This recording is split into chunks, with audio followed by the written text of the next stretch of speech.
Nu, es vēlos jums ļoti pateikties. Kā visi zina, par to ir daudz ziņots. Mēs to darīsim, par to ir daudz ziņots.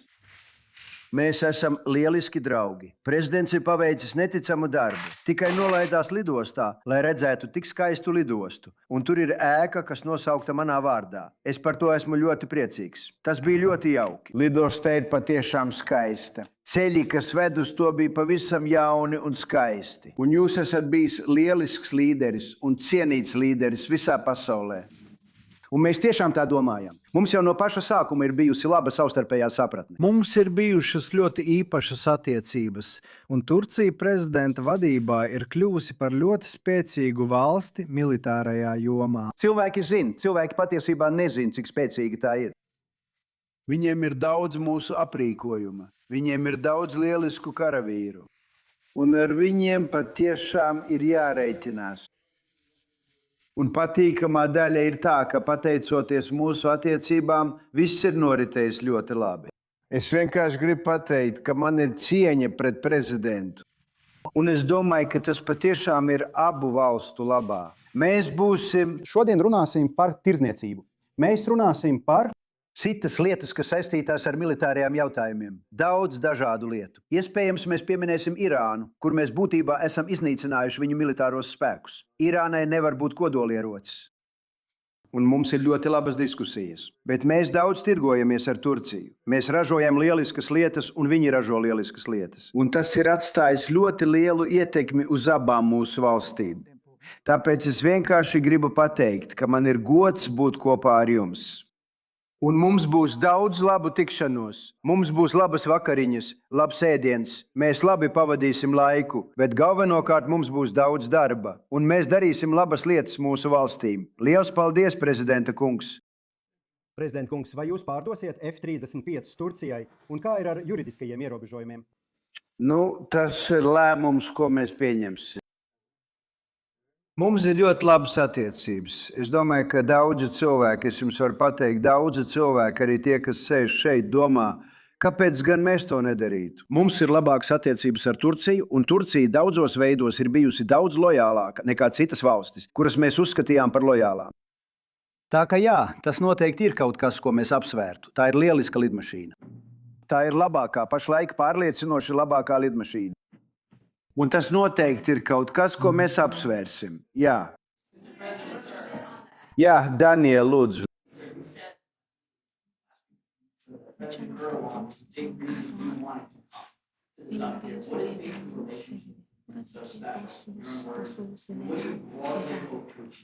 Tu nekad nezini, kāpēc attiecības ir īpašas. Ar dažiem cilvēkiem tu saproties, ar dažiem nē. Dažreiz tu saproties ar visgrūtākajiem cilvēkiem, piemēram, ar viņu. Un dažreiz tu nesaproties ar vājākajiem, nožēlojamākajiem cilvēkiem. Jūs vienkārši nesaprotaties. Varbūt tu viņus necieni, bet es zini, no tās dienas, kad mēs iepazinamies, mēs sapratāmies. Mums bija mācītājs, cik atceros, viņu sauca mācītājs Brunsons, tas bija ļoti nozīmīgi. Un tas bija ļoti traumatiski. Viņam piesprieda ilgu cietumsodu. Un es uzskatīju, ka viņš ir nevainīgs. Un es zvanīju. Citi cilvēki zvanīja. Viņiem nekas neizdevās. Es piezvanīju prezidentam, un viņš viņu nekavējoties atbrīvoja. Tas bija kaut kas tāds, ko evaņģēliskā kopiena nekad neaizmirsīs. Un tāpēc, ka viņš bija labs cilvēks, mācītājs Brunsons. Tātad, ziniet, vienkārši tādas lietas. Mums vienmēr viss ir izdevies. Un es domāju, ka tas ir bijis jau no paša sākuma, no pirmā brīža. Es jau iepriekš teicu, tā ir ķīmija, kas starp mums darbojās. Ir tādi, ar kuriem man nav laba ķīmija. Es jums to varu pateikt. Un mēs arī to atrisinām. Es labāk saņemtu produktu. Man nepatīk to darīt. Sakiet, vai Eiropā visticamāk būs vēl papildu karaspēka samazināšana, un vai jūs esat apmierināts ar NATO sabiedroto progresu? Sasnieguši, mēs redzēsim. Es biju ļoti vīlies NATO. Un atklāt sakot, ja tas nenotiktu Turcijā, kur mans draugs ir ļoti spēcīgs līderis, ļoti spēcīga personība, iespējams, ka es nebūtu piedalījies. Es jūtu, ka man bija jāierodas, jo, ziniet, es zinu, ka viņš ir pielicis visas pūles. Tas bija liels notikums, ka NATO ieradās Turcijā vai jebkur citur. Tas ir liels notikums. Bet pret mums neizturējās labi, jo mēs izdarījām kaut ko Irānā. Mums nevajag neviena palīdzību. Es pat nevēlējos viņu palīdzību, bet pirms es pajautāju, viņi teica, ka viņi nebūs tur. Un mēs esam ieguldījuši triljonus dolāru NATO. Kāpēc? Lai aizsargātu Eiropas valstis un citas, Kanādu un tā tālāk, bet lai aizsargātu cilvēkus, valstis no vispār runājot. Agrāk tā bija Padomju Savienība, tagad tā ir Krievija. Un es saku, ka tas ir labi, bet varētu domāt, ka viņi būtu ļoti gatavi kaut ko darīt, lai mums palīdzētu. Un viņi patiesībā nebija. Apvienotās Karalistes gadījumā premjerministrs laikam viņš vairs nav amatā. Varbūt tāpēc tas, ko viņš izdarīja, bija ļoti nepopulārs. Viņš teica, nē, es palīdzēsim pēc kara beigām. Es teicu, man tāda palīdzība nav vajadzīga. Mums vispār nevajadzēja nekādu palīdzību. Un zināmā mērā es pārbaudīju cilvēkus. Es pārbaudīju, vai viņi būs ar mums, jo jau sen esmu teicis, ka mēs viņiem palīdzam, bet neesmu pārliecināts, vai viņi būtu ar mums. Un Itālija mums atteica, un Vācija mums atteica, un Francija mums atteica. Un tas ir labi. Bet ziniet, kāpēc mēs tērējam simtiem miljardu dolāru, bet viņi nav mums līdzās? Mēs vienmēr esam bijuši viņiem līdzās. Kā vairāk? Jūsu Krievu retrikešu. Aizsardzības sistēma. Kur jūs to nododat trešai pusē, tiklīdz jūs sadarbojaties ar citām pusēm? Ko tas nozīmē? Vai tas nav daļa no vienošanās? Trešā puse? Kas ir trešā attiecībā pret ko? Ir bažas par Krievijas raķešu aizsardzības sistēmām. Vai jums ir šādas bažas par šo sistēmu? Man nav nekāda baža ne par ko. Es domāju, viņš ir valsts vadītājs, kurš savu valsti ir padarījis daudz labāku, daudz spēcīgāku. Un jūs to redzat. Tas ir skaisti. Jūs izkāpjat, ceļi ir skaisti. Tas ir pārsteidzoši. Tagad man nav nekādu bažu saistībā ar Turciju. Es teiktu, ka attiecības ar Turciju šobrīd visticamāk ir labākas nekā jebkad agrāk. Man uz pirmajos 4 gados tās bija labas, bet tagad, manuprāt, tās ir pat vēl labākas. Ja tas vispār ir iespējams. Es tā nedomāju, tāpēc... ASV.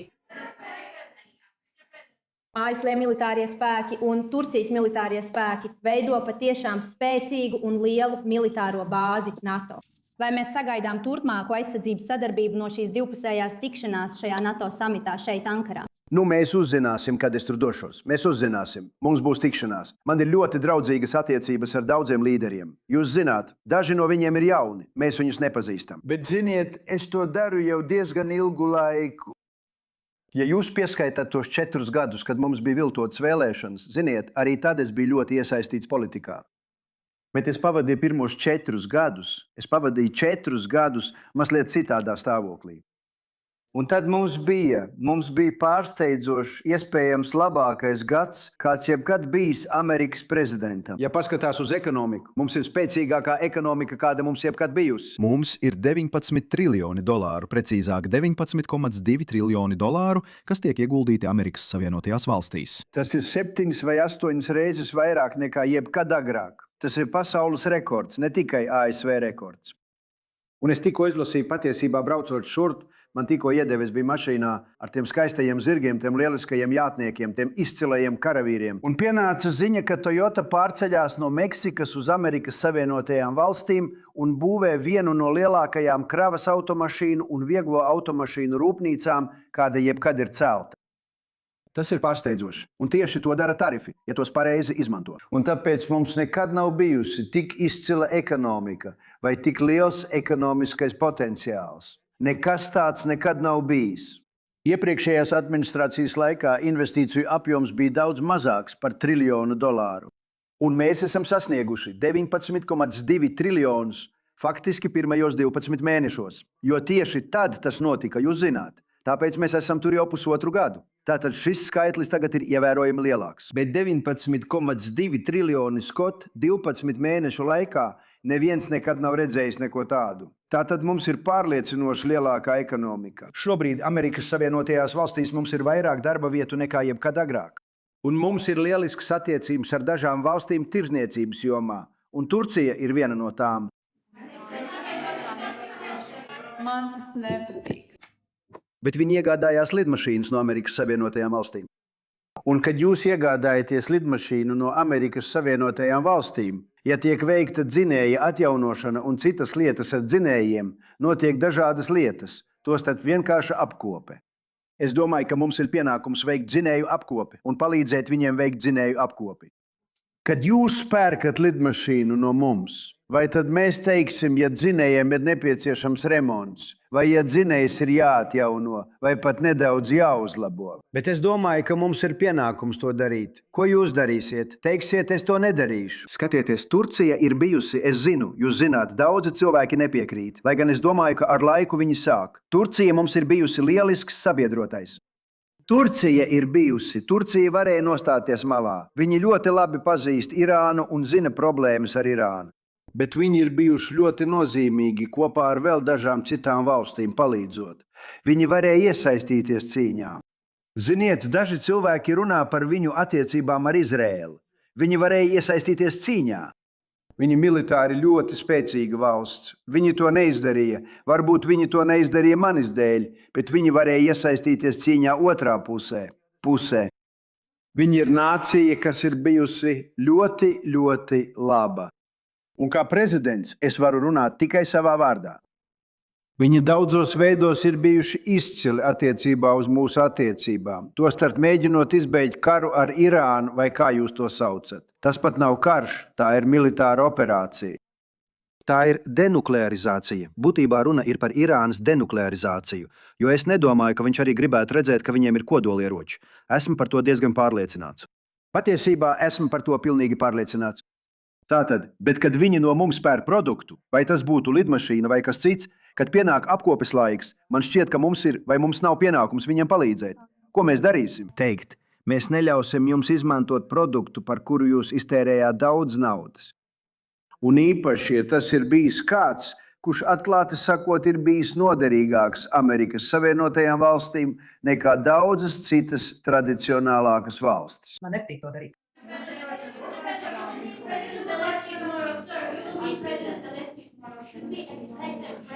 Man patīk.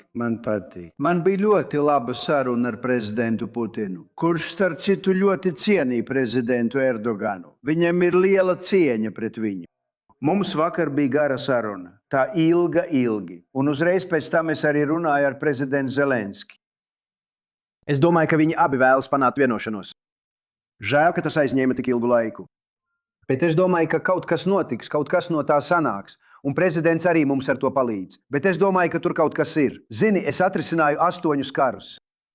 Un es domāju, ka mēs panāksim mieru. Un es šobrīd tas neizskatās ticami, bet dažreiz, kad runājot par karu, es redzu, ka tieši tad, kad tas šķiet vismazāk ticams, tas arī notiek. Man bija ļoti laba saruna ar prezidentu Putinu. Es teiktu kopumā. Daudzreiz man labi veicās ar Putinu, bet Zelenskis radīja problēmas, vai arī otrādi. Zelenskis būtu lielisks, un Putins arī. Viņi abi vēlas to atrisināt tagad. Vēl vairāk, viss, ko es daru savā dzīvē, ir darījumi. Es pārzinu darījumus. Un es domāju, ka viņi to izdarīs. Es domāju, ka mēs to atrisināsim.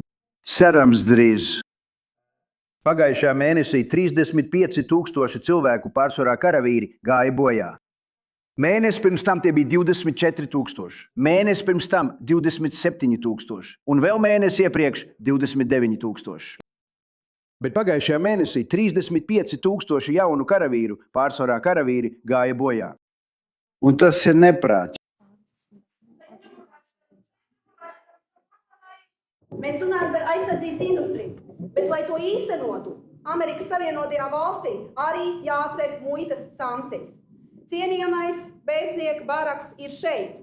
Viņam šajā jautājumā patiesībā jau iepriekšējos mēnešos ir bijuši vēstījumi. Mēs arī zinām, ka prezidents par šo jautājumu domā pozitīvi. Gan tirzniecības apjoma mērķa sasniegšana, gan arī NATO samitā to šeit paziņoja vēl pirms cienījamais Trumps ieradās. Patiesībā viņi arī paziņoja, ka Turcija samitā piedalījās ar kļūdu, taču vienlaikus tas, ka sankcijas tiek piemērotas Turcijai, radīja pretrunu. Un mūsu skatītājiem, kuri varbūt tikko pieslēdzās šajā stundas sākumā, gaidot mūsu ierasto pārraidi, mēs šobrīd tiešraidē vērojam notikumus Ankarā.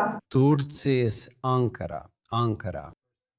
Mēs atcelsim sankcijas.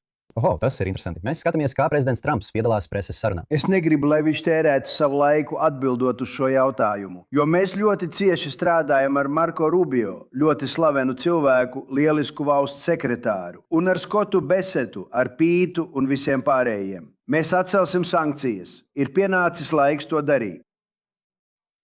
Labi? Mēs nevēlamies noteikt sankcijas draugiem. Tas ir ļoti vienkārši. Ir daudz cilvēku, kuriem mēs varam noteikt sankcijas, un mums pašiem ir noteiktas sankcijas. Mēs nevēlamies noteikt sankcijas draugiem. Un pateicoties prezidentam, jūs zināt, mums ir ļoti labas attiecības ar jauno Sīrijas līderi. Un viņš ir paveicis pārsteidzošu darbu. 1,5 gada laikā viņš ir saliedējis visu valsti. Un man ir ļoti labas attiecības ar viņu. Un kāds teica, viņš ir diezgan skarbs, lai viņu tur ieceltu. Es viņu apstiprināju kopā ar prezidentu. Mēs bijām tie divi, kas viņu patiešām vēlējās. Un viņš ir paveicis lielisku darbu. Viņš ir visus sakārtojis. Tas nav viegls darbs. Attiecībā uz premjerministru Malonī Turcijā tā pati sociālo tīklu ziņa bija nogurdinoša. Es nezinu, es domāju, ka viņa patiesībā ir jauks cilvēks. Mums bija labas attiecības, mums bija sliktas attiecības. Tas kļuva mazliet slikti, jo viņa atteicās mums palīdzēt. Atkal, es neizdarīju uz viņu lielu spiedienu, bet viņa atteicās iesaistīties jautājumā par Hormuza šaurumu. Vai arī var teikt vienkārši Irānā. Viņa atteicās iesaistīties. Tāpēc tas mazliet sabojāja manas attiecības ar viņu. Bet man viņa patīk. Es domāju, ka viņa patiesībā ir jauks cilvēks. Bet es domāju, ka viņa pieļāva kļūdu. Zini, viņa iegūst daudz sava naftas no turienes. Mēs nesaņemam nevienu. Mums pašiem ir daudz naftas. Savienotajām valstīm ir vairāk naftas nekā jebkuram citam. Un ja pieskaita Venecuēlu, tad mums ir daudz vairāk naftas nekā jebkuram citam. Mums nav vajadzīgi šie šaurumi. Mēs to darām, jo uzskatām, ka tas ir svarīgi. Bet viņa vienkārši mūs neatbalstīja. Un es par to nebiju priecīgs. Jūs varat iedomāties. Es par to nebiju priecīgs.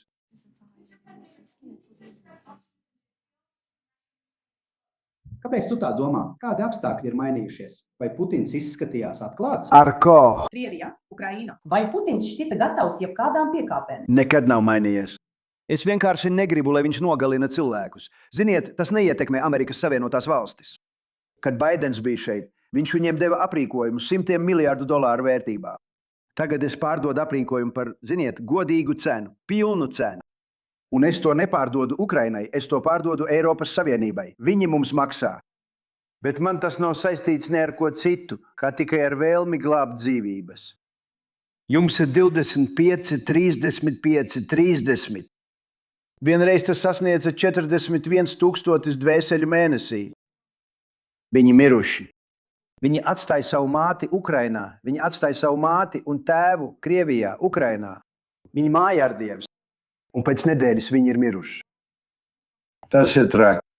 Un es vēlētos redzēt. Tas mūs neietekmē. Tas tiešām, ziniet, tas ir tālu prom. Tas daudz vairāk ietekmē Eiropu.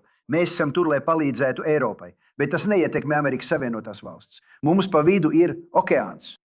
Bet, zini, es vienkārši nevaru noskatīties, kas notiek. Esmu redzējis to kaujas lauku attēlus. Un tas ir dronu karš. Tas ir dronu karš. Tā ir pavisam jauna tehnoloģija. Un patiesībā mēs tagad esam līderi dronu jomā. Mums ir vismodernākie droni, bet cilvēki neticētu, cik vardarbīgi tas ir. Un esmu redzējis kaujas laukus. Viņi man sūta attēlus. Patiesībā es gribu teikt, nesūtiet viņus man. Pīt, šis cilvēks te man sūta attēlus. Pīts Hegsets.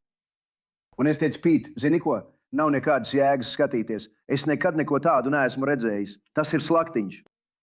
Un tam vajadzētu beigties.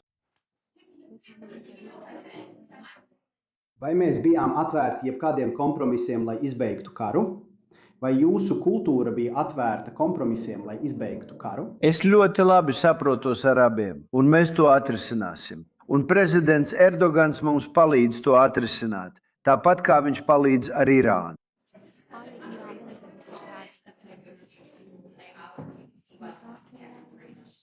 Attiecībā uz ko? Tas arī kaitēja manām attiecībām ar NATO, jo Grenlande nepalīdz Dānijai. Dānija netērē naudu, lai patiešām palīdzētu Grenlandei, bet tā ir nozīmīga Amerikas Savienotajām valstīm. Un to ieskauj Ķīnas kuģi un Krievijas kuģi. Un tas nenotiks. Tie kuģi, tas nenotiks. Tā bija Grenlande, un tā joprojām ir, ko vajadzētu kontrolēt Amerikas Savienotajām valstīm, nevis Dānijai. Un kad viņi tam nepiekrīt, ņemot vērā visu naudu, ko mēs tērējam, lai viņiem palīdzētu saistībā ar Krieviju, un mums nemaz nav jāiztērē nauda, mēs varētu izvest visus savus karavīrus no Eiropas. Jo, kā jūs droši vien pamanījāt, Eiropa ir pavisam cita vieta nekā pirms 20 gadiem. Daudz atšķirīgāka, daudz citādāka. Tā ir daudz citādāka, un viņiem labāk jābūt uzmanīgiem ar imigrāciju un enerģētiku. Ja viņi nebūs uzmanīgi ar šīm divām lietām, Eiropas vairs nebūs. Labi, liels paldies visiem!